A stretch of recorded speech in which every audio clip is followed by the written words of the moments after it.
सज्जन हो, मंजिरी, काल आपला जो विषय झाला ती ओवी होती.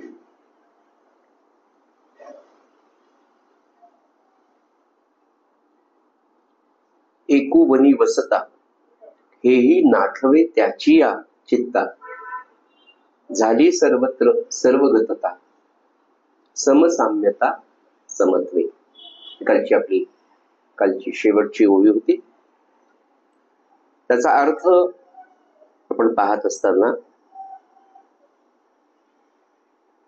यदुराजाला त्या अरण्यामध्ये अवधूताचं जे दर्शन होत आहे, अजून भेट झाली नाही, फक्त तो पाहतोय दुरून येताना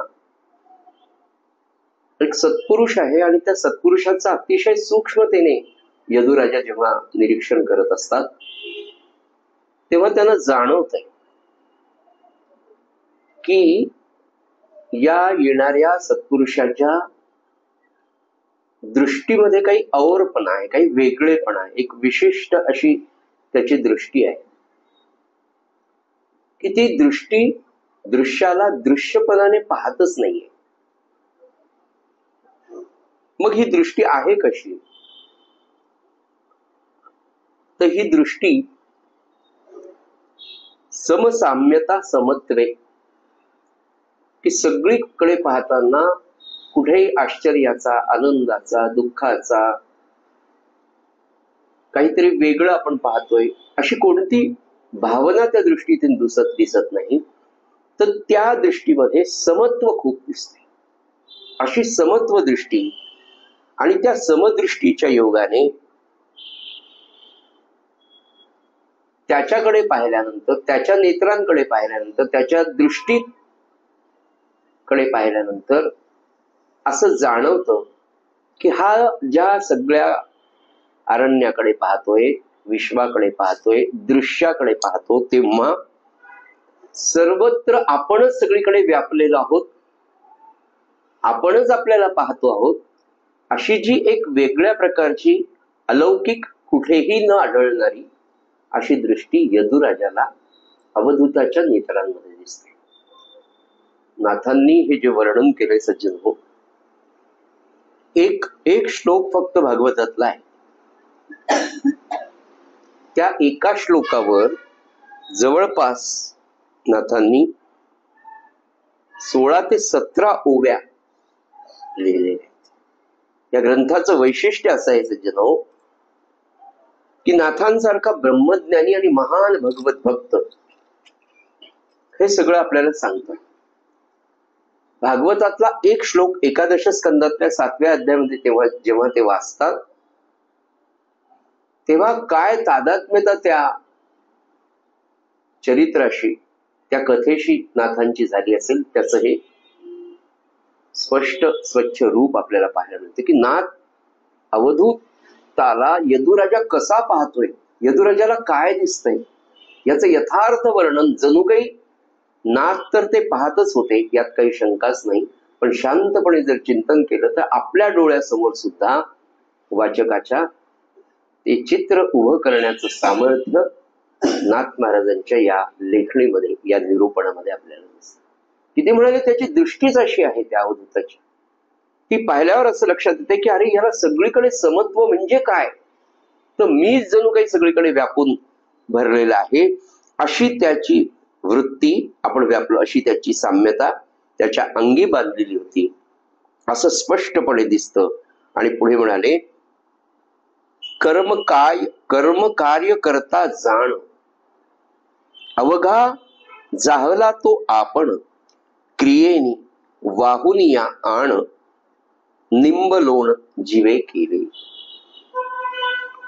म्हणजे तो चालत आहे, तो पाहत आहे, ही सगळी कर्म सुद्धा त्याच्याकडे पाहत असताना अशी वाटतात की मुलं त्याची देहबोली आहे की मी काहीच करत नाही. इतकी निरव शांतता म्हणा, शांती म्हणा त्याच्या चेहऱ्यावर विलसत आहे की मी करता नाहीच. सज्जनो, आपण जर व्यवहारामध्ये पाहिलं तर समाजामध्ये पाहताना काही असं लक्षात येतं आपल्या, हे समजून घेण्यासाठी आपल्याला आपला प्रपंच पाहणं गरजेचं, आपलं विश्व आपल्याला पाहणं गरजेचं. काही माणसं बघा, कार्य करताना त्यांच्या चेहऱ्यावरचा भाव, बस आता माझ्याशिवाय तर कोणीच नाही, सगळं मीच करतो, तो आविर्भाव बघा त्याच्या चेहऱ्यात, असं आपल्याला घरामध्ये समाजामध्ये पाहायला मिळतं.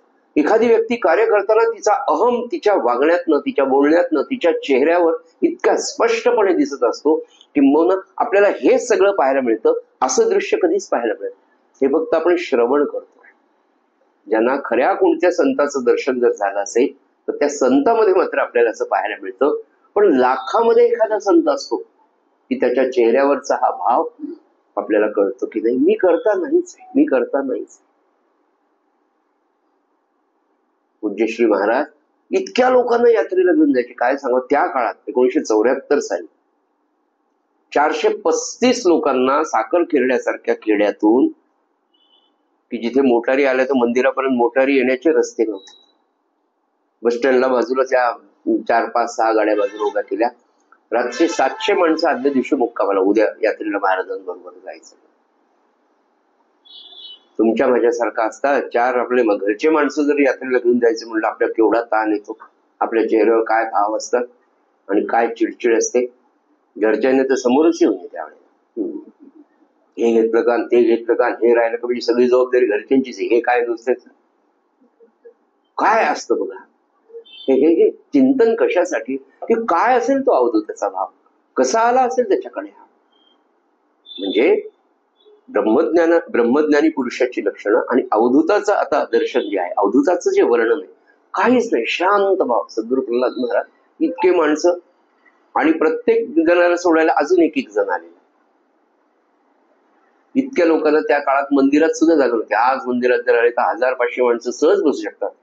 तेव्हा कापडी मंडप टाकून सगळे उत्सव व्हायचे. कापडाच्या मंडपातनं गुरुपौर्णिमेला काय सांगावं, नेमका आषाढ्यात पौर्णिमेला पाऊस असायचा जुन्या तेव्हा. लोक जेवायला बसायचे, पाऊस यायचा, ते असं द्रोणासारखं व्हायचं पाणी, मग त्याला असं करायचं, मग ते बाजूला टाकायचं, मग पंक्ती बसायच्या. हे सगळं करत असताना त्याच्याही आधीचा तुम्ही काळ जर पाहिला गोंदवलेकर महाराजांचा 1913च्या आधी, कशी माणसं, काय काय अन्नदानाचं प्रेम, की गोंदावल्यामध्ये मंदिरात तर ते जेव घालायचेच. खूप दिवस अन्नदान झाल्यावर महाराजांना असं वाटलं तरी माणसं कमीच जेवायला लागली. महाराजांनी आता ते कुलकर्णी पांडे पण त्यांच्याकडे त्या पंचक्रोशीतला गोंदवल्याला बाजार ठरला एक दिवस, आणि त्या बाजाराच्या दिवशी महाराज बाजारात जाऊन सगळ्यांना चला जेवायला, चला जेवायला, चला जेवायला. काय व्यवस्था असेल, कशी करत असतील. आणि हे सगळं करत असताना चेहऱ्यावरचा भाव निर्विकार असायचा, निर्विकार. म्हणजे या पुष्पनगरच्या ग्राउंड मध्ये आपल्या महाराजांचे एक थोर शिष्य होते, कैलासवासी गोविंदराव जोशी, यांना माहिती आहे, स्टोरकर मौलीला माहिती. सकाळपासून ब्रह्मचैतन्य महाराजांच्या त्या जयंतीच्या निमित्ताने, जयंतीचा उत्सव त्यांनी सुरू केलेला 1991 पासून. आम्ही तिथे ते सेवेकरी म्हणून असायचे, आम्हाला भुका लागायच्या, आणि हे म्हणायचे आपण सगळ्यात शेवटी पंक्ती 11 वाजेपर्यंत. हा, पुष्पनगर, समतानगर, पुष्पनगर, चला जेवायला, चला जेवायला. अरे किती गुरु, किती वेळ कंटाळून जायचो पंक्ती वाढवला आम्ही. ते निरव शांतता. सकाळपासून एखादा चहा, कब्बर चहा घेतलेला, पाणी सरबत घेतलेलं असायचं, सारखं बोलत, चला जेवायला, चला जेवायला, चला जेवायला. 2 दिवसावर उत्सव आलेला, घरात किलोभर शेंगदाण्याने हरभऱ्याची डाळ नाही, आणि यांनी त्याच्यानं 5000 माणसं या वेळेला जेवू घालायची म्हणायची. आदल्या दिवशी किंवा 2 दिवस आधी गहू, तांदूळ, शेंगदाणे किती यावे, कोणी आणून द्यावे, तेल किती आणून द्यावं. तर शेंगदाणे एका वर्षी इतके आले की त्यांनी त्या कोठ्यांमध्ये भरून ठेवले, तर वर्षभर ते वाळवलं झाले. हरभऱ्याची डाळ कोठ्यांमध्ये भरून, उत्सव होऊन तांदूळ 3-3 पोते. हो, चेहऱ्यावर निरव शांतता. ही निरव शांतता जेव्हा तुम्ही भगवंताच्या पूर्णपणे अधीन होऊन जाता, नवे नवे भगवंत आहे आणि तोच हे सगळं चालवणार आहे, मी कोणीच नाही, करता करविता तू, हे सांगणं सोपं आहे. हा दृढभाव होणं, आणि हा दृढभाव जेव्हा होतो सज्जन हो, तेव्हा तो भगवंत सन्निध, भगवंत तद्रूप जेव्हा होतो ना, तेव्हा ही समत्व दृष्टी, ताणच नाही. मी एकटा वनातून चाललोय, अवधूताच्या चेहऱ्यावर सुद्धा नाही की मी वनातून चाललो का गालीच्या वरून चाललो. काय भाव असतो, काय काय सेवा असते. किंवा ही सेवा सज्जन हो, अशा प्रकारचं अवधान तुमच्या माझ्या आयुष्यात येऊ शकेल का? निदान आपला प्रपंच आपल्याला टेन्शनलेस, स्ट्रेसलेस, आनंदाने करता येईल का नाही, एवढं जरी आपल्याला याच्यातून शिकता आलं, नवे शिकता येणारच आहे, निश्चित शिकता येणार. सारखं सारखं ते ऐकल्यावर कधीतरी माझ्या अंतःकरणावर परिणाम होईलच, आणि आपण नक्की निशंक होऊ, निरभय होऊ. पण त्याच्यासाठी या मार्गाने यदुराजा पाहतो की अरे काय याच्या चेहऱ्यावरची हे, मी काहीच करत नाही, मी चालतोय, मी पाहतोय, पण हे सगळं सहजतेने घडतंय. इतकी अवधूताच्या चेहऱ्याची ती हे झाली. पुढे म्हणाले, प्रथम देहाची या माथा ठेविली होती अहंता, ते देह मिथ्यात्वता पावता समूळ अहंता पळाली. यदुराजाच्या असं लक्षात येतं की कदाचित याची देहावर ममता असेल, देहाची अहंता असेल, पण त्याच्या लक्षातच आलं की देहच नश्वर आहे, तर त्या देहाची अहंता किंवा त्या देहाच्या विषयाची आसक्ती किंवा महत्व त्याच्याकडे दिसत नाही, असं यदुराजाच्या लक्षात येतं. तो देहच मिथ्या आहे हे जर ठरलं तर मग त्याची अहंता कशी राहील. आता पुढची ओवी फार सुंदर आहे बघा. नित्यानित्य होमाद्वारे, नित्यानित्य होमद्वारे ब्रह्माग्नी प्रज्वळला एकसरे, जाळूनी आश्रमांची चारी घरे, केले खरे निराश्रमी. थोडासा सिद्धांताचा भाग आहे, म्हणजे छान उदाहरण सांगितलं होतं थोड्याशा उन्नत भाषेमध्ये. नाथ महाराज सांगतात की नित्यानित्य हा जो विवेक आहे, या नित्यानित्य विवेक रूपी होमाग्नीमध्ये, होमामध्ये, नित्यानित्याचा विवेक त्याच्या होमामध्ये एकदम ब्रह्माग्नी प्रज्वलित झाला. त्याचा साधा अर्थ, आयुष्यभर नित्यानित्य विवेक करून, अत्यंत विधियुक्त आचरण करून ब्रह्मज्ञान झालेला असा तो आपला अवधूत आहे. त्याच्या त्या ब्रह्माग्नीमध्ये काय म्हणाले, त्याने चारही आश्रमांची घरे जाळून टाकली. भारतीय तत्वज्ञानाने 4 आश्रम सांगितले, ब्रह्मचर्य, गृहस्थाश्रम, वानप्रस्थ आणि संन्यास. हे 4ही आश्रम त्याचे या ब्रह्मज्ञानाने लगेच जुळून गेले. आता ब्रह्मचर्य अवस्था नाही, गृहस्थाश्रम नाही, वानप्रस्थ नाही, संन्यास नाही, त्याच्या पुढची अवस्था ही ब्रह्मज्ञानाची, आणि ती या अवधूताची त्याला लगेच प्राप्त झालेली यदुराजाला कळते. यदुराजा किती विद्वान असेल विचार करा. असे राजे खरोखर दुर्मिळ असतात, पण भारतीय परंपरेमध्ये असे राजे होते की अगदी जनकापासून आपल्याकडे राजांची परंपरा आहे. जनक असेल, दशरथ राजा असेल, सगळे म्हणजे त्याच्यामध्ये काही रावण, कंसासारखे अपवाद या सगळ्यांना नजर लागू नये म्हणून असतातच, तसं असं झालेलं. पण भारतीय तत्वज्ञान, भारतीय राजांच्या इतिहासामध्ये असे राजे होते की ज्यांना हे सगळं ज्ञान होतं की अरे हा ब्रह्मवेत्ता आहे, असं आचरण असलेले यदुराजा होते. तर ते म्हणाले 4ही आश्रमांना जाळून टाकलं, आणि आता कोणताच निराश्रमी हे म्हणाले. याला कोणता आश्रम धरावा म्हणाले, हा ब्रह्मचरी नाही, हा ग्रहस्थाश्रमी तर नाहीच नाही, वानप्रस्थाच्या पुढे गेला, संन्यासाच्याही पुढे गेला, पण याचा आश्रम वेगळा, निराश्रम, याला कोणताच आश्रम नाही म्हणाले. असं सगळं कशाने प्राप्त झालं, नित्यानित्य विवेक. आणि त्या नित्यानित्य विवेकाला अखंड अभ्यास केल्यानंतर, ब्रह्माग्नी, ब्रह्मज्ञान अंतःकरणामध्ये प्रगट झाल्यानंतर त्याची पाहण्याची दृष्टी, त्याचं वागणं, त्याचं बोलणं, नवे नवे त्याची वृत्तीच पूर्णपणे बदलून जाते. मी करता नाही हा भाव असल्यामुळे एक वेगळा आनंद असतो. पहा, आपलं लहानपण किती छान असतं बघा.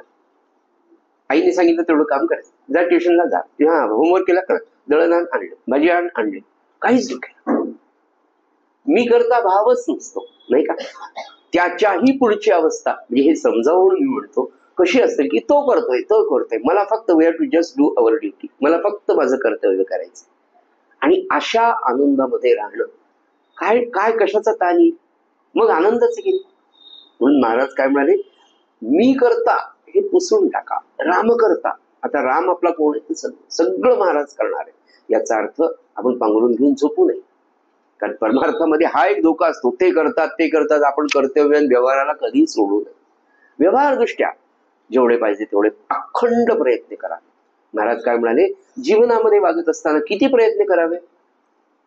तर एखाद्या कार्यासाठी जितके 100% प्रयत्न सर्व बाजूनी करावेत, की असं लक्षात यावं की बस आता कोणतेच प्रयत्न राहिलेले नाही बाबा.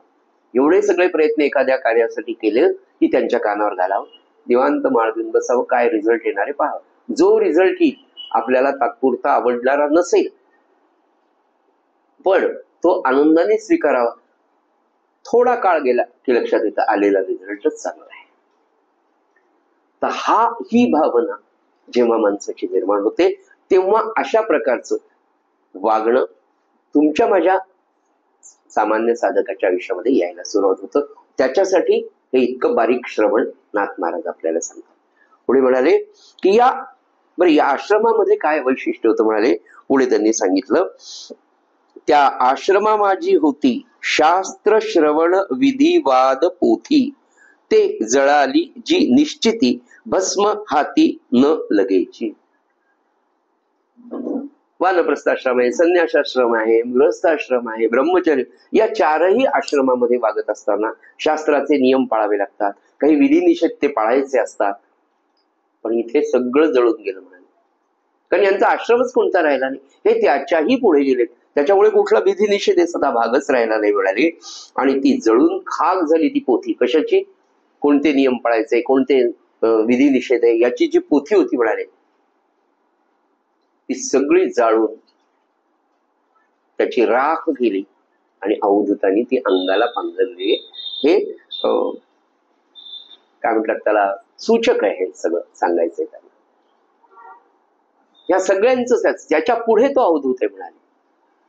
पुढे म्हणाले, संचित विधी निषेध पैजा, जळाली पंचायतन देवपूजा, होता संचित क्रियमान पुंजा, तोही ओझा जळाला.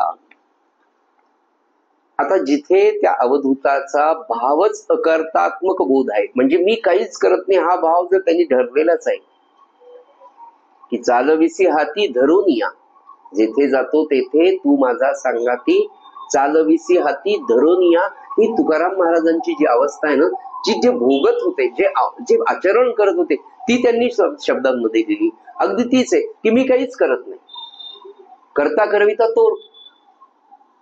तोच आहे. हा भाव असल्यामुळे तिथे कर्म नाही, क्रियमान नाही, कर्म नाही, क्रियमान नाही, त्याचं फळ नाही, म्हणजे मग त्याचं संचित नाही, त्या संचिताचं गाठोडं नाही. असा तो अवधूत. नाथ महाराज म्हणाले, असा तो अवधूत की सगळं त्याचं क्रियमान, संचित, कर्म सगळं जळून गेलेलं आहे. आणि अशा पुढे म्हणाले, या परी तो अवधूतू ब्रह्मानंदेजी डुलतू, निज सुखे वेल्लावतू, देखिला येतू यदुराय. आणि असा परमानंदाच्या स्थितीतला तो अवधूत ब्रह्मानंदाने अतिशय उच्च अशा आनंदाच्या अवस्थेत डुलत डुलत शांतपणे समोरून येताना यदुराजाला दिसतोय. अशी त्याची अवस्था आहे की आत्मसुखामध्ये तल्लीन झालेला आहे, ब्रह्मानंदामध्ये तल्लीन झालेला आहे. त्याच्या चेहऱ्यावरून उसळणारा आनंद नाथ महाराज म्हणाले अप्रतिम आहे. आणि असा यदुराजाने जेव्हा पाहिला, तेव्हा त्यांच्या लक्षात आलं की संकल्प विकल्प रहित शुद्ध सर्वांगी विभूत, या लागी बोलीचे अवधूत, हे रवी विख्यात ब्राह्मणू. संकल्प विकल्पांची होळीच झालेली मनामध्ये. आणि मनाची व्याख्या करताना भगवद्गीतेमध्ये असा एक रेफरन्स येतो, संकल्प विकल्पो मनहा, मनाची एक व्याख्या केलेली. मन म्हणजे काय? तर तिथे असंख्य, म्हणजे बघा तुम्ही शांत बसून पहा, काय विचारांची, हे करू का, ते करू का, ते नको, हे करू का, सारखे संकल्प विकल्प आपल्या मनामध्ये सज्जन सुरू असतात. संकल्पो विकल्पो मनः. पण यदुराजाची अवस्था, माफ करा, अवधूताची अवस्था संकल्प विकल्प रहित, शुद्ध सर्वांगी विभूत, काहीच संकल्प नाही, शांत मन आहे. जसा सागर शांत, हळू हळू हळू, एक एक छोटी लाट फक्त येते, नीरव शांतता, एकही लाट नाही, उसळलेला नाही, असा सिंधू सागर आपण जेव्हा पाहतो ना, तसं ज्या अवधूताचं मन आहे. असं म्हणाले, संकल्प विकल्पांना जाळून त्याची राख त्या अवधूतांनी स्वतःच्या अंगाला लावली. खरं म्हणजे अशी राख संकल्प विकल्पाची ज्यांनी स्वतःच्या अंगाला लावली तो अवधूत. आणि पुढे म्हणाले, सभोवता समस्तू प्रपंच निजबोधे असे धूतू धुतला, त्या लागी बोलीजे अवधूतू एरवी विख्यात ब्राह्मणू. एरवी विख्यात ब्राह्मणू, एरवी विख्यात ब्राह्मणू असं 2 वेळा आलेलं.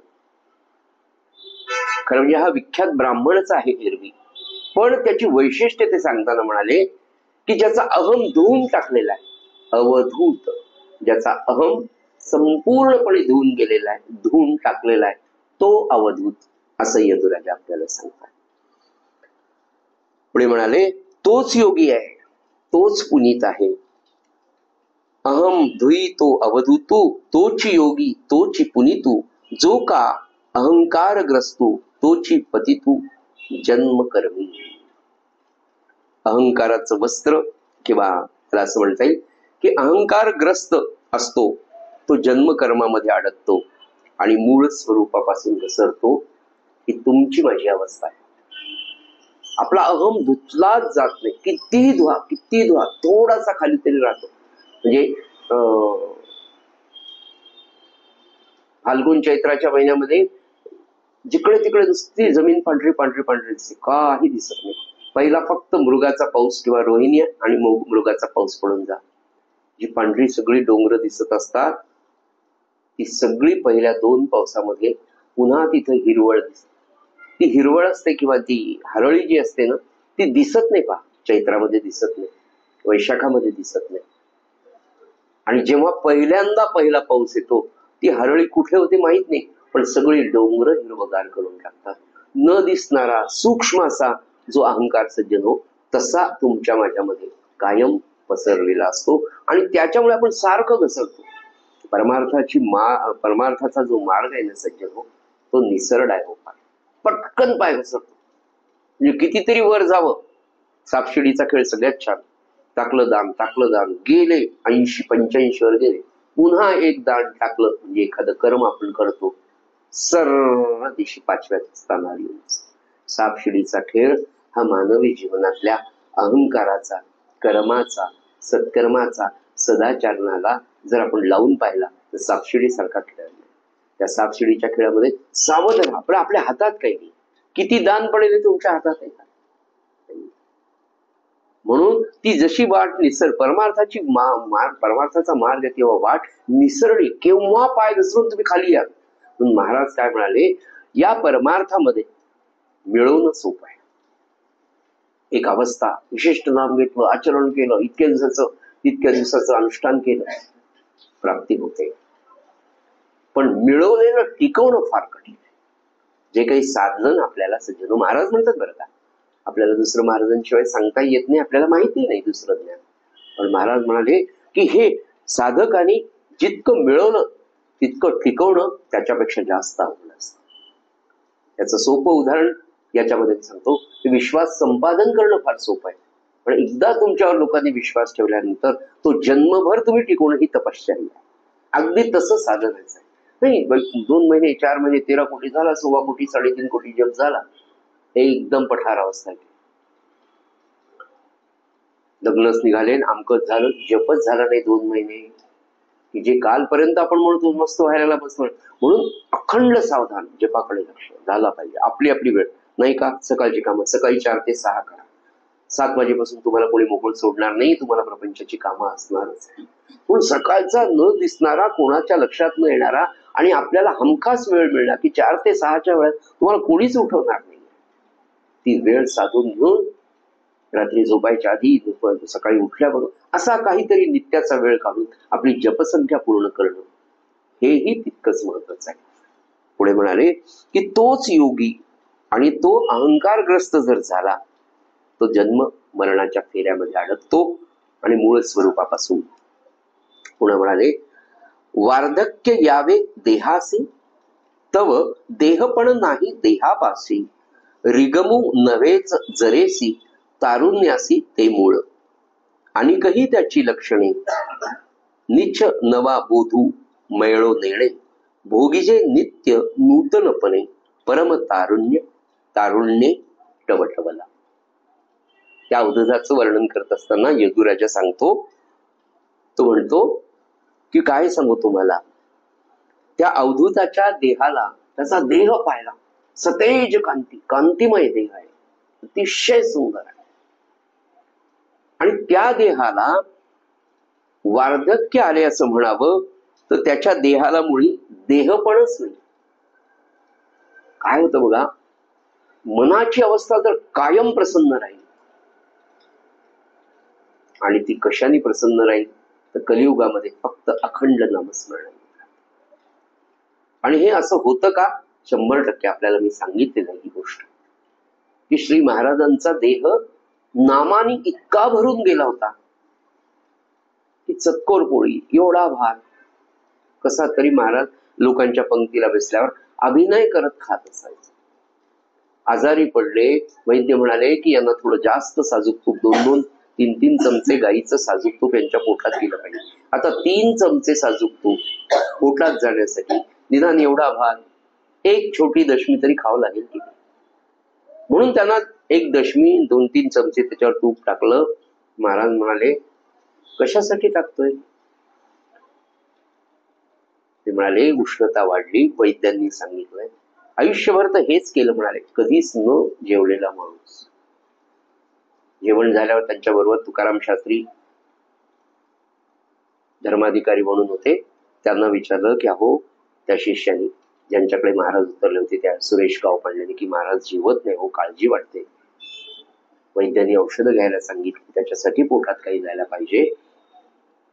तर तुकाराम शास्त्री हे महाराजांचे सह अध्यायी होते. महाराज आणि ते सखाजी शास्त्री शुक्लंकडे रिसोडला शिकायला बरोबर. त्यांना महाराजांचा अधिकार बालपणापासून माहिती होता, वयाच्या 14व्या-15व्या वर्षापासून. आणि आता महाराजांचं वय 80-82 वर्षांचं आहे.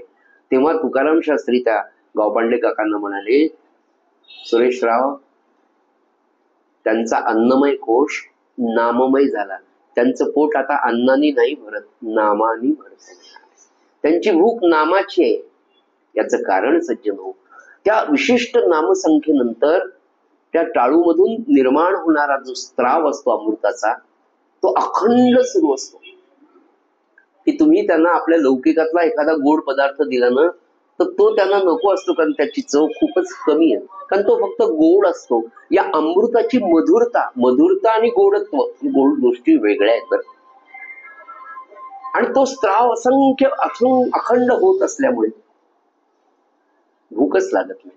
आणि तो अमृताचा स्त्राव अखंड प्राशन केल्यानंतर पुष्ट होणारा हा जो देह आहे, मुळात नामस्मरे निरंतर ते जाणावे पुण्य, हे पुण्य शरीर आहे. त्याच्यामुळे त्यामध्ये तुम्हाला वार्धक्य कधी येणार? अवधूताचं वर्णन सांगत असताना मला महाराज आठवत आहे.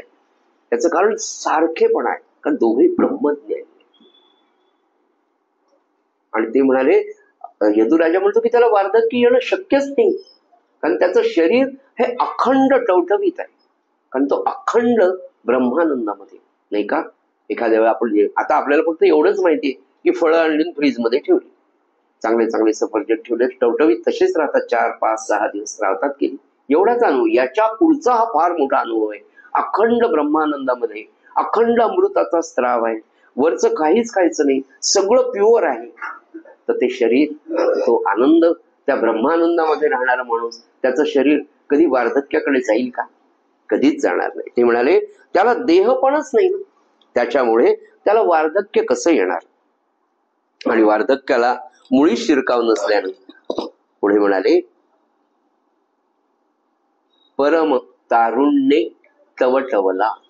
यदुराजा म्हणतो की हा अवधूत आहे ना, हा तारुण्याने अगदी मुसमुसलेला आहे, टवटवीत आहे, तेजस्वी आहे, प्रसन्न आहे. त्याचं तारुण्य सुद्धा अत्यंत सात्विक, शांत, परमशांती देणार आहे. इतकं टवटवीत आहे. त्यांनी मुसमुसलेला शब्द नाही वापरला, टवटवीत म्हणाले. फुलं कशी मोगऱ्याची अशी छान टवटवीत. त्यात एक सात्विकता आहे, त्याच्यात एक पवित्रपण आहे, त्याच्यात एक मांगल्य आहे.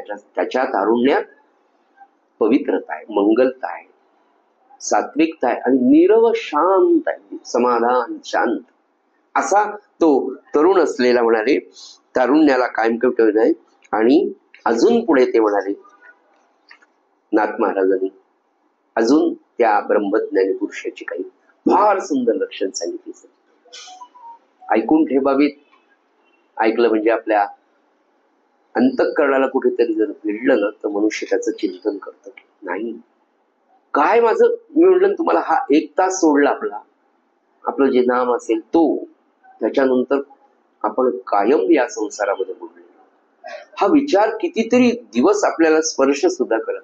म्हणून नित्य नित्य 1 तास म्हणून त्या आपल्याला जे सांगितलंय ना आपल्या परंपरे, की रोज काहीतरी पारायण आपल्या सद्गुरूंच्या चरित्राचं, लीला चरित्राचं, दासबोधाचं, नाथ भागवताचं, ज्ञानेश्वरीचं, गाथेचं, हरिपाठाचं, कुठलं तरी एक नित्य आपला संकल्प होईल नाही तेवढं वाचायचं. आणि त्या वाचण्याने नित्य संस्कार त्या आपल्या मेंदूवर, आपल्या अंतःकरणावर सज्जन होतो आणि तो अंतकाळी खरोखर साधतो. काय सांगू तुम्हाला त्याचं महत्व किती आहे, की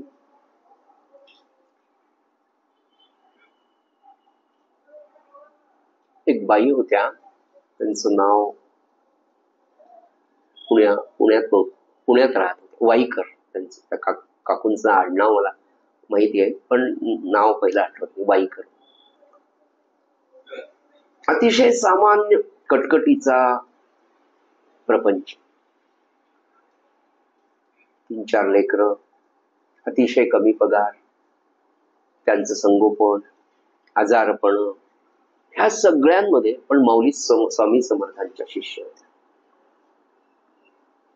आणि इतक्या देवभोळ्या. त्याचं कारण असं होतं की प्रपंचातले हे सगळे प्रश्न समर्थांशिवाय कोणी सोडवणार नाही अशी तिची निष्ठा होती आणि रोजचा अनुभव होता. सगळी कष्ट घरातली, घरी बाई नाही, कामाला काही नाही. आणि या माऊलीनी सकाळपासून संध्याकाळी 11-11:30 पर्यंत प्रपंचासाठी राबावं आणि मिळेल तेवढा वेळ स्वामी समर्थांच्या जपामध्ये घाला. यथावकाश सगळे प्रश्न सुटले. पुढे चांगला काळ आला, मुलं मोठी झाली, सुना लेकी सगळे जावई, चांगला संसार फुलला. पण इतकं नाम स्वामी समर्थांचा जप करायच्या. नंतर प्रारब्ध वशामध्ये शेवटी ब्रेस्ट कॅन्सर, त्याच्या आधी 2-3 मोठी आजारपण झाली, त्याच्यातून नामानी बाहेर आल्या आणि सगळे आजार पचवताना एक आत्मिक शक्ती. त्यांचा मुलगा सांगत होता आईकडे इतकीच शक्ती होती म्हणाले, काय सांगू, कशाला डगमगली नाही. म्हणजे बीपी, शुगर, पॅरालिसिस त्याच्यातून उठली, चांगली झाली. शेवटी ब्रेस्ट कॅन्सर झाला. ब्रेस्ट कॅन्सर मध्ये ऑपरेशन झालं, किमो, रेडिओ सगळं झालं. आणि शेवटी डॉक्टर म्हणाले आता उपाय संपले, तुम्ही घरी घेऊन जा. घरी घेऊन आलो, घरी सेवा केली. आई दुःखी नव्हती, त्यातही तिचं समर्थांचं, स्वामी समर्थांचं नामस्मरण कायम सुरू. आणि महिना झाला, 15 दिवस झाले, नाम मस्त सुरू. आणि मुख्य म्हणजे आम्ही सगळे दुःखी व्हायचो तिच्या आजारपणाने, ती मात्र टवटवीत असायची. अरे काळजी करू नका, स्वामी आहेत ना, मला बरे करतील. स्वामी आहेत ना, माझा भोग आहे. स्वामी आहेत ना, माझा भोग मला भोगून टाकायचा. अरे आपला भोग आपणच भोगायचा, तुम्ही कशाला काळजी करता, तुम्ही मला औषध देताय, तुम्ही माझी सेवा करताय, माझ्या सेवेचं फळ स्वामी तुम्हाला देतील, तुमचं ते कर्तव्य आहे. अंतरुणावर पडलेल्या बेड रिडन आईनी मुलांना सुनेला सांगावं आणि नाम. बेड रिडन आहे, 8-10 दिवस झाले स्नान नाही, आणि पटकन म्हणाले अरे आज मला उठवा.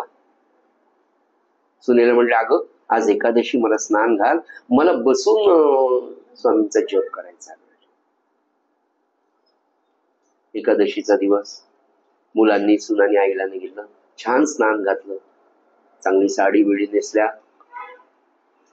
आणि मला टेकायला द्या, टेकत जप करते, कारण आज एकादशी आणि स्वामींनी मला सांगितलंय आज आज मी जाणार आहे, मला जायचंय, माझा अखेरचा दिवस आहे. आई मुलांना सुनांना शांतपणे सांगते की जसं काही बाजारात जाऊन यायचं. एवढी आत्मिक शक्ती सज्जनो, कायम लक्षात, नामाची शक्ती काय. महाराजांचं एक वाक्य, प्रल्हाद महाराज, की नामाने तुमची मृत्यूची भीती जाईल. सगळ्यात मोठी जर भीती असेल, सकल संतांनी सांगितलं की मृत्यूची भीती जास्त असते, मृत्यूच्या वेदना खूप असतात. आणि याचं कारण असतं की आपण इतक्या वेळेला जन्माला आलो, त्याही पेक्षा तितक्याच वेळेला आपण मेलेलो आहे ना, तर त्या मृत्यूच्या समयाची भीती त्या जन्माच्या त्या अंतकाळी आपल्याला असते, म्हणून ती दुसऱ्या जन्मात ती भीती तशीच असते. पण महाराज म्हणाले सगळ्यात मोठी असलेली मृत्यूची भीती सुद्धा महाराज म्हणाले नामाने 100% निघून जाते. आणि त्या बाई म्हणाल्या, अगं आज मी आता जप करते, आज एकादशी आहे, स्वामींना नैवेद्य करा आणि मी आज जाणार. आई सकाळी 10 वाजता स्नान करून जपाला टक्क्याला टेकून बसलेली आहे. लेकरांनी नैवेद्य केला, आईला जेवढं काही लिक्विड डाएट द्यायचं ते दिलं, सगळं झालं. आई जपाला बसली, रात्री 11:30-12 झाले, मुलं पाहतच राहिले. एकादशी आहे, आई तर म्हणली जाणार आहे, आई तर अजून आहे. आनंद वाटत होता की आई गेली नाही. शेवटी रात्री 11:30 वाजता आईने काय सांगावं. अरे म्हणाले स्वामी आले होते आणि ते म्हणाले की आज नको माय, पौर्णिमेला घेऊन जातो तुला. आणि पौर्णिमेचा दिवस पुन्हा आला आणि पौर्णिमेच्या दिवशी आई स्वामींचं नाव घेत घेत मुलांना म्हणाले आज पौर्णिमा आहे, स्वामी घेऊन जायला आले, मी निघते बरं. आणि आईने ते नामाचं काय काय असेल या कलियुगामध्ये. खरं सांगतो ना, सकल संतांनी सांगितलंय, पण ब्रह्मचैतन्य संप्रदायात या सगळ्या सत्पुरुषांनी मात्र नामाचा प्रचार आणि प्रसार जो केलाय ना, इतका खरंच कुठे पाहायला मिळेल. या नामाचं महात्म्य तुमच्या माझ्या जीवनात रंगून जावं, आपण सगळ्यांनी नामात रंगून जावं, त्याच्यासाठी सज्जनो गुरुवारची उपासना आणि त्या गुरुवारच्या उपासनेचं आपल्याला महाराजांनी दिलेलं श्रीफळ हे चातुर्मासाचं आहे. आपल्या सगळ्यांना हे साधायचंय म्हणून आपण एकत्र आलो. आपण विनाकारण एकत्र आलेलो नाही. आज इथे आपण जे सगळे बसलोय सज्जन हो, जेवढे लोक तुम्ही श्रवण करताय ना, हे आपण आपल्या मनाने एकत्र आलेलो नाही. आपल्याला त्यांनी एकत्र आणलंय आणि या सन्मार्गामध्ये राहण्यासाठी आणलंय. आपला उत्तर आयुष्याचा काळ अत्यंत आनंदात जाणार आहे याविषयी शंकाच नाही. फक्त एक आहे की गाडीतून खाली उतरू नका. ही ट्रेन आनंदाच्या धामाला, निज धामाला जाणार आहे. फक्त गाडीतून खाली उतरू नका आणि उतरलं तर पेरू घेण्यापुरते उतरा, पटकन पेरू घेऊन आपापल्या डब्यात बसा. म्हणजे अखंड नामात राहण्याचा अभ्यास, दर गुरुवारची उपासना, दर चातुर्मासामध्ये आपली होईल तेवढी प्रामाणिक सेवा. साधी गोष्ट नाही बरं चातुर्मास होऊन. छोटे छोटे व्रत आपण करू शकत नाही, एवढं 123 दिवसांचं सलग व्रत आपण नाही करू शकत, लोगावकर नाही करू शकत. ज्यांच्याकडे चातुर्मास झाले त्यात मी पण एक आहे, पण ते आपण केलेलं नाही हे तुमच्या लक्षात नंतर येतं. रोजच येतं खरं म्हणजे, पण चातुर्मास संपल्यावर तर फार लक्षात येतं की करता करविता आहे, त्यांच्या आई वडिलांची काहीतरी पुण्य आहे म्हणून आपल्या हातावर एवढं करतंय बरं. नाही तर 123 दिवस एखादा संकल्प मानवी नाही, हा सद्गुरूंच्या कृपेशिवाय नाही. म्हणून प्रामाणिकपणे आपल्याला जेवढं करता येईल तेवढं करावं आणि नामामध्ये राहा.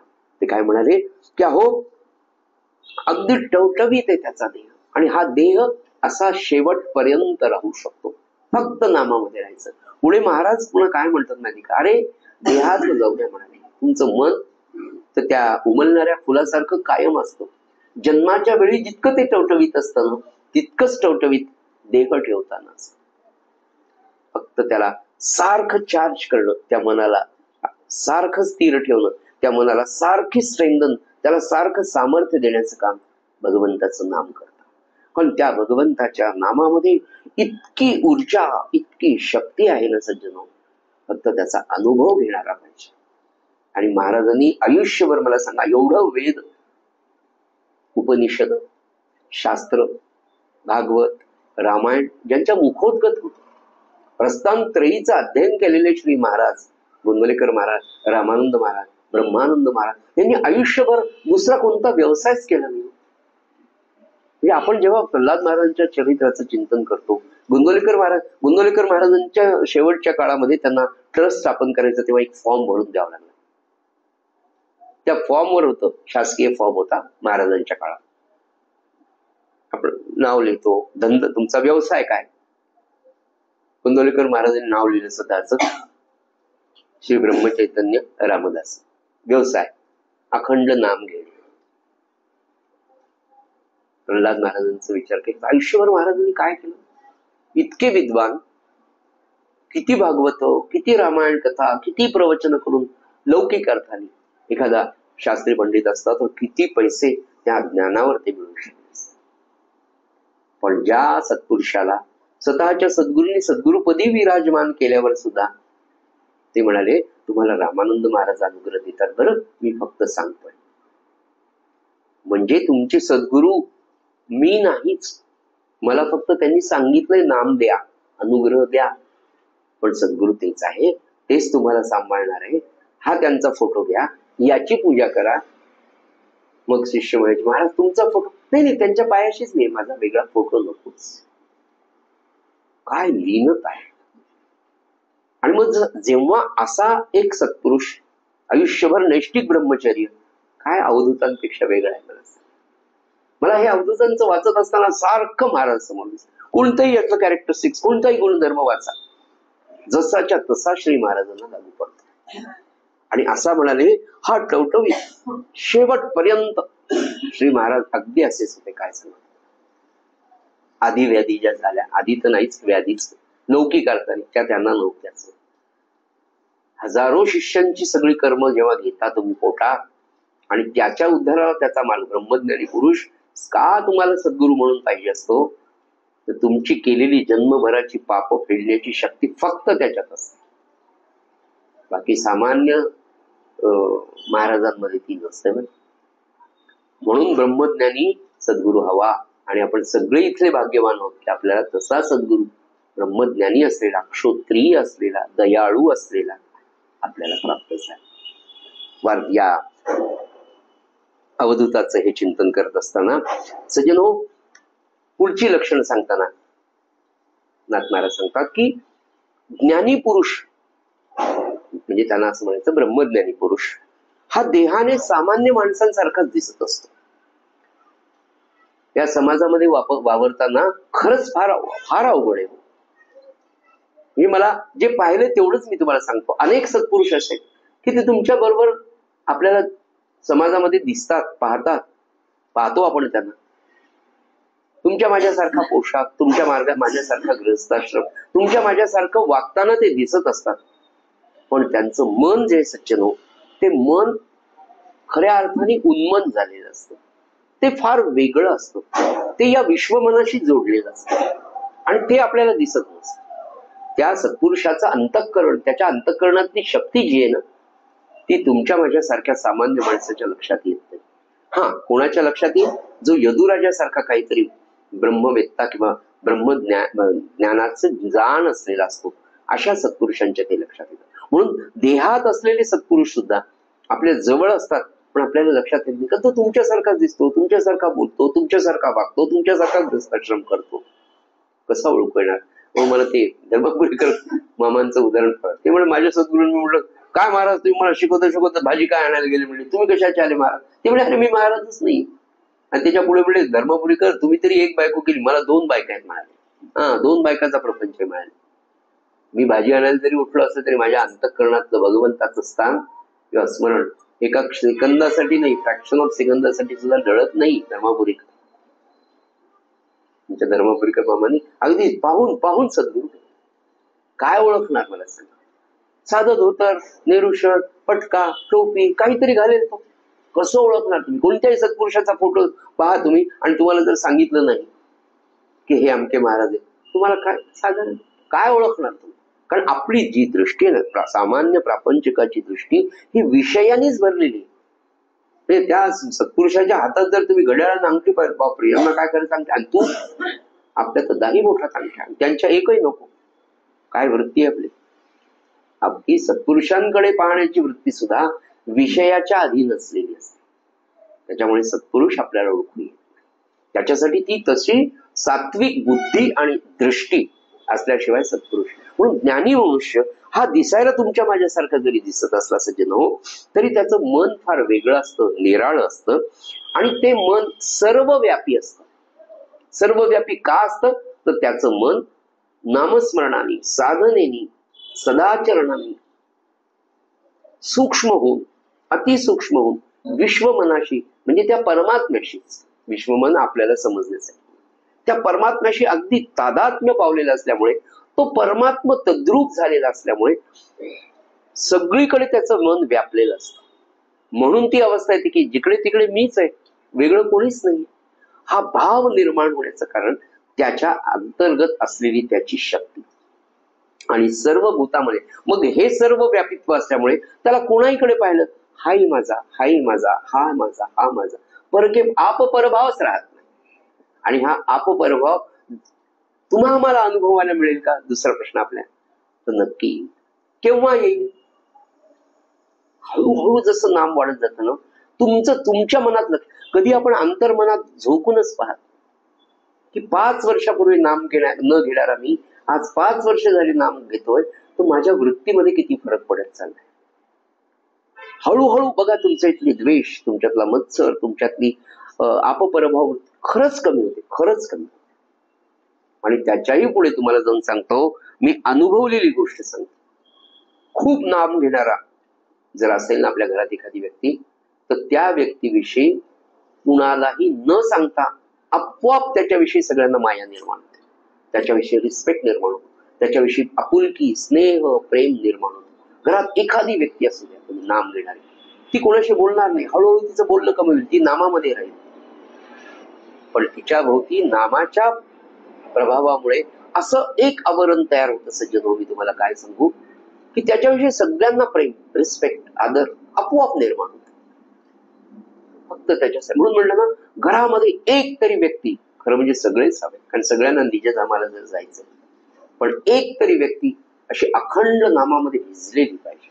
मी तर म्हणलं आता या 13 कोटीमुळे काय होईल, आपले सगळे 6, 5, 6 जेवढे सदस्य आपल्या घरामध्ये असतील, ते सगळे हळूहळू हळूहळू नामाला जर लागले, तर संपूर्ण कुटुंब नाममय होतं. आणि ते नाममय झालेलं कुटुंब केवळ स्वतःपुरतं नाही, तर त्या नातेवाईकांमध्ये, त्या कॉलनीमध्ये, त्या समाजामध्ये वेगळं असं उठून दीपस्तंभासारखं किंवा दीपासारखं प्रज्वलित झालेलं दिसतं. आणि होतं हे केवळ भाषण नाही, हे सगळं महाराजांचं सांगणं आहे बरं. आपला तर उद्धार होईल यात काही विषय. नाम सदा बोलावे, गावे, भावे आणि मग जनासी सांगा, हे रामकार्य आहे. पण केव्हा तुमच्या वाणीला यश येईल? तुमचं जेव्हा नाम पोटभर होईल, एका विशिष्ट लेवल पर्यंत जाईल, तेव्हा तुमचे लेकरं तुमचं ऐकतील, तुमचा नवरा तुमचा ऐकेल. नाही तर आपल्या वाणीला यश नसल्यामुळे कोणीच आपला ऐकत नाही. असा हा सगळ्यांचा अनुभव आहे. पुढे म्हणाले की सर्व भूतांमध्ये आपलेपणाने तो पाहिल, म्हणून सगळ्या प्राण्यांमध्ये मीच भरून राहिलेला आहे अशी त्याची स्पष्ट स्वच्छ कल्पना नाही, अनुभूती असते. आणि म्हणून हा ज्ञानी पुरुष आपल्याला पाहायला मिळतो. त्या ज्ञानी पुरुषाचं दुसरं वैशिष्ट्य, स्वतःच्या देहाकडे ज्ञानी पुरुष केवळ साक्षीत्वाने पाहत असतो. काय सांगू तुम्हाला, महाराजांनी वयाच्या 75 वर्षापर्यंत माझ्या माहितीप्रमाणे कुठलाही स्वतःचा सोहळा हे ते करू दिलं. ज्या सत्पुरुषाला वयाच्या 30-31व्या वर्षी उन्मनी अवस्था प्राप्त झालेली महाराज 75 वर्षापर्यंत वाढदिवस नाही, काही नाही, जे काय करायचं ते रामानंद महाराज, माझं काहीच नाही, कळूच दिलं नाही. मग वयाच्या 75 ते 85, 86 11 वर्ष महाराजांचे जन्मोत्सव अट्टहासाने शिष्यांच्या केले गेले. त्या उत्सवाचं स्वरूप 13 कोटीचा जप, स्वाहाकार, हाच त्यांचा जन्मोत्सव. त्या शेवटच्या काळामध्ये म्हणजे स्वतःच्या देहाकडे किती साक्षीत्वाने पाहतात, त्याचं उदाहरण मला तुम्हाला इतके लोक पाद्यपूजा करायचे, काय सांगत तुम्हाला.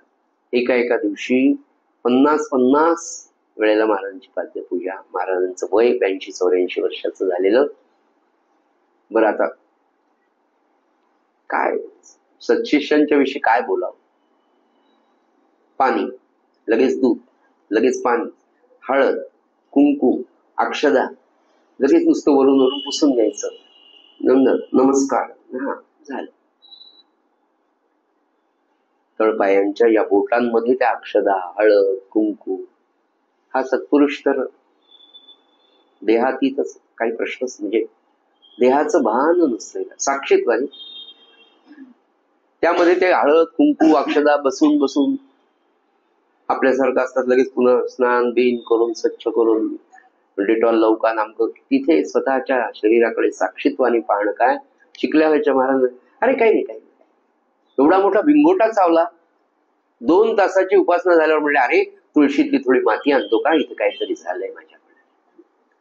भिंगोटा चावून रक्त बंबाळ झालेलं, संपूर्ण 16 रक्तानी भरलं. पण उपासनेची वेळ, आणि उपासनेमध्ये माझ्या शरीराचं काही अवडंबर नाही, त्यावर विशेष प्रेम नाही. परमार्थाचं हे साधन आहे, परमार्थाची ही प्रयोगशाळा आहे, हे वर्कशॉप आहे, याच्यात हे काम करायचं बस. काय साक्षीत्वाने पाहणं असतं. तसं त्या सत्पुरुषाचं, ज्ञानीपुरुषाचं असतं. मी करता आहे ही भावना निशेषपणे जळून गेलेली असते. मी करताच नाही, हा भाव त्या सत्पुरुषाच्या चरणी असतो. आणि म्हणाले, असा साक्षात अनुभव ज्याला येतो तो परमानंदाने तृप्त झाल्यामुळे अत्यंत शांत असतो. शांती, समाधान या गोष्टी फक्त आपण सांगतोय सज्जन हो, याची अनुभूती आपल्याला नाही. पण तो परमानंद प्राप्त झाल्यानंतर ती शांती त्या चेहऱ्यावर विरसत असते. आणि त्या सत्पुरुषाच्या देहबोलीतून ती शांती प्रत्येक कर्मामध्ये, प्रत्येक क्रियेमध्ये त्यांच्या आपल्याला पाहायला मिळते. असे ज्ञानेश पुरुष, असे ज्ञानी पुरुष, हे त्याची लक्षणं सांगताना यदुराजा सांगतो. झालेली सेवा नाथ महाराजांच्या आणि सद्गुरुनाथांच्या चरणी अर्पण करूया आणि आपली नित्याची नाथ महाराजांनी दिलेली प्रार्थना करूया. श्रीराम समर्थ. आवडीने भावे हरी नाम घेसी, आवडीने भावे हरी नाम घेसी, तुझी चिंता त्यासी सर्व आहे, सर्व आहे. आवडीने भावे नको खेद करू कोणत्या गोष्टींचा, नको खेद करू कोणत्या गोष्टींचा. पती लक्ष्मीचा जाणतसे, जाणतसे. आवडीने भावे सकल जीवांचा, करीतो सांभाळ सकल जीवांचा, करीतो सांभाळ. तुझ मुकलील ऐसे नाही, ऐसे नाही. आवडीने भावे जैसी स्थिती आहे, तैशा परी राहे. जैसी स्थिती आहे, तैशा परी राहे.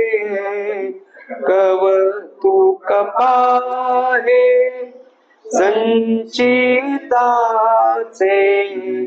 संचिताचे. आवडीने भावे एका जनार्दनी भोग प्रारब्धाचा, एका जनार्दनी भोग प्रारब्धाचा हरी कृपे त्याचा नाश आहे, नाश आहे. आवडीने भावे हरी नाम घेसी, तुझी चिंता त्यासी सर्व आहे, सर्व आहे. आवडीने भावे, आवडीने भावे, आवडीने भावे. सद्गुरुनाथ महाराज की जय.